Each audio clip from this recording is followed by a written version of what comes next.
بسم اللہ الرحمن الرحیم۔ السلام علیکم۔ امید ہے آپ سب خیریت سے ہوں گے۔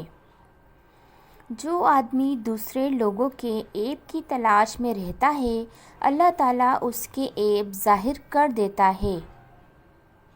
حضرت علی نے فرمایا، انسانیت بہت بڑا خزانہ ہے، اسے لباس میں نہیں انسان میں تلاش کرو۔ حضرت علی نے فرمایا، جھوٹ بول کر جیتنے سے اچھا ہے تم سچ بول کر ہار جاؤ۔ حضرت علی نے فرمایا، صبر کی دو صورتیں ہیں، جو ناپسند ہو اسے برداشت کرنا اور جو پسند ہو اس کا انتظار کرنا۔ حضرت علی نے فرمایا، صورت اور سیرت میں سب سے بڑا فرق یہ ہے کہ صورت دھوکہ دیتی ہے جبکہ سیرت پہچان کرواتی ہے۔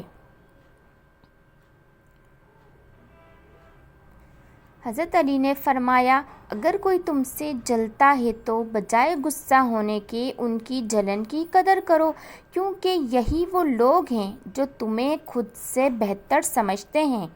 حضرت علی نے فرمایا، کسی کی تباہی پر خوش نہ ہو، خبر نہیں کل زمانہ تمہارے ساتھ بھی یہی برتاؤ کرے۔ ایسی غربت پر صبر کرنا جس میں عزت محفوظ ہو اس امیری سے بہتر ہے جس میں ذلت اور رسوائی ہو۔ حضرت علی نے فرمایا، دنیا میں 1000 رشتے بناؤ لیکن ایک رشتہ ایسا بناؤ جب ہزاروں آپ کے خلاف ہوں تو وہ ایک رشتہ آپ کے ساتھ ہو۔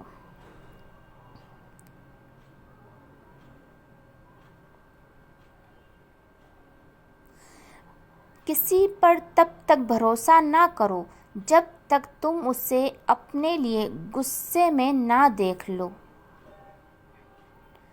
حضرت علی نے فرمایا، دنیا کا امیر شخص وہ ہے جس کے دوست مخلص ہوں۔ حضرت علی نے فرمایا، دوستی کا بھرم صرف وہ لوگ رکھ سکتے ہیں جن کے وجود میں سمندر جتنا دل ہو۔ حضرت علی نے فرمایا، اس کو دوست مت بناؤ جو کسی محفل میں آپ کو شرمندہ کرے، خواہ وہ مذاق ہی کیوں نہ کر رہا ہو۔ فرمان حضرت علی، دوستوں کے غم میں شامل ہوا کرو ہر حال میں، لیکن خوشیوں میں تب تک نہ جانا جب تک وہ خود نہ بلائیں۔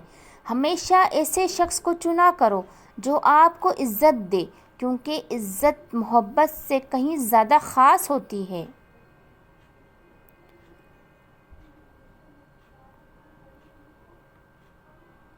ایک پل کی تھی بس حکومت یزید کی، صدیاں حسین کی ہے زمانہ حسین کا۔ زبان سے نکلے ہوئے الفاظ جسم کو نہیں بلکہ روح کو زخمی کرتے ہیں۔ اپنا سر اونچا رکھو کہ تم کسی سے نہیں ڈرتے، لیکن اپنی نگاہیں نیچے رکھو تاکہ پتہ چلے تم ایک باعزت گھرانے سے تعلق رکھتے ہو۔ رزق کے پیچھے اپنا ایمان خراب مت کرو، کیونکہ رزق انسان کو ایسے تلاش کرتا ہے جیسے مرنے والے موت کو۔ مشکل وقت آ جائے تو کسی کا احسان مت لو، کیونکہ مشکل 4 دن اور احسان زندگی بھر کا۔